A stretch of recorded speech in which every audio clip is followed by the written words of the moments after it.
Hello grade 7 students, today we're going to finish the second part of the chemical reactions, and the objectives of our session today is to explain activities 2, 3 and 4 on pages 105 and 106 on your textbook and state the signs of a chemical reaction.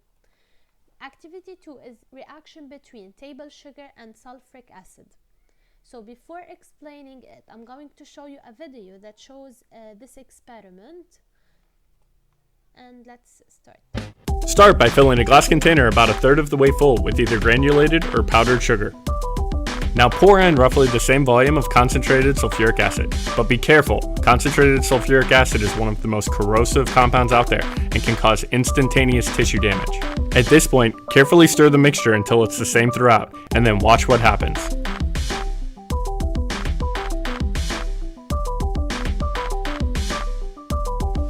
The sulfuric acid breaks apart the bonds that holds the sugar molecule together, converting it into elemental carbon and water.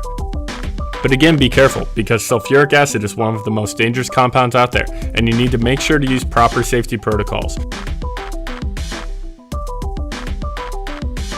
Okay, what happened?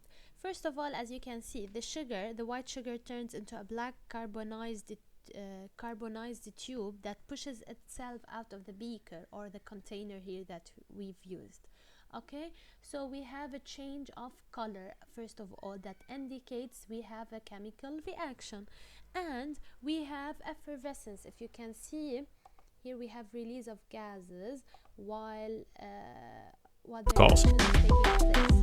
Gases, okay, so we have effervescence, we have a change of color, and an important note that you should take into consideration is not to touch the beaker while doing this experiment, since the reaction releases a great quantity of heat. So we have a change of temperature.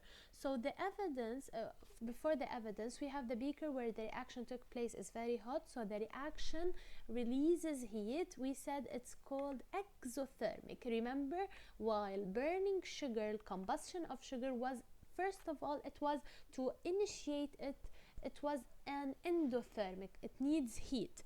But here, since it's releasing heat, it's giving out heat to the environment, so it's called an exothermic. Exo came from exit, so it is an exothermic reaction. And the evidence that can prove the presence of a chemical reaction here is we have a change of color. The sugar changed from white to black. We have release of gas, and we have rise in temperature. Okay, activity 3, which is reaction between lemon and powdered chalk. If you can see on page 105, we can use, instead of lemon, we can use vinegar, and instead of powdered chalk, you can use for example eggshells, because they have the same constituent. Okay, so let's see a video also showing this experiment.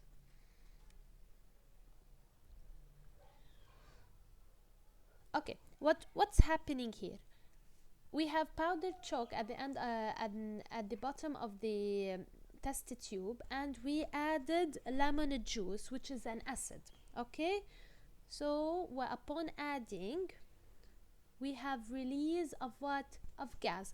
This gas is carbon dioxide. How did you know that this is a gas? Because we have release of bubbles, we have appearance of bubbles. So the appearance of bubbles indicates that we have release of gas, and this gas is carbon dioxide.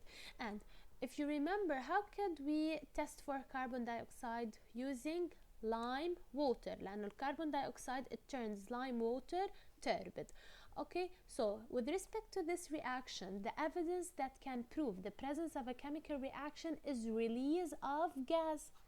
We saw the bubbles inside the mixture after the reaction has started.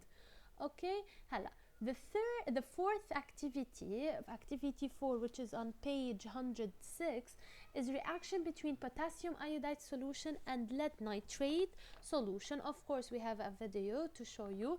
Here, before starting the video, we have two Erlenmeyer flasks.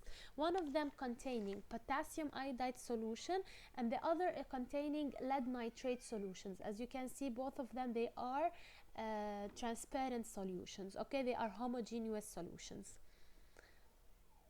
So let's do that. Here we go. Very brilliant reaction. You see that as pretty, very pretty yellow precipitates. A lot of yellow leads, lead paints have been known to be yellow, and also a problem. So there you go, and there's your precipitate. And it's a precipitate because I know that I cannot see through the solution anymore. And if we let this settle for a while, we'll get something like this. This is a reaction I did about an hour or so ago, and you can see here that the clear solution is the potassium nitrate ions, or the potassium and nitrate ions, and the solids are at the bottom. That's settled at the bottom. All right? So there is your precipitating reaction. So by this reaction, we have formation of precipitate. So the evidence that can prove the presence of a chemical reaction here is the formation of a precipitate. Okay, so the four signs of a chemical reaction are, the first of all, we have change of color, as for example sulfuric acid with sugar, or burning or combustion of sugar. We have the second one, we have release of gas like powdered chalk and lemon juice. We have energy exchange, which is a change of temperature. It either takes heat or releases heat. And finally, we have a formation of precipitate as of the reaction between lead nitrate solution and potassium iodide solution.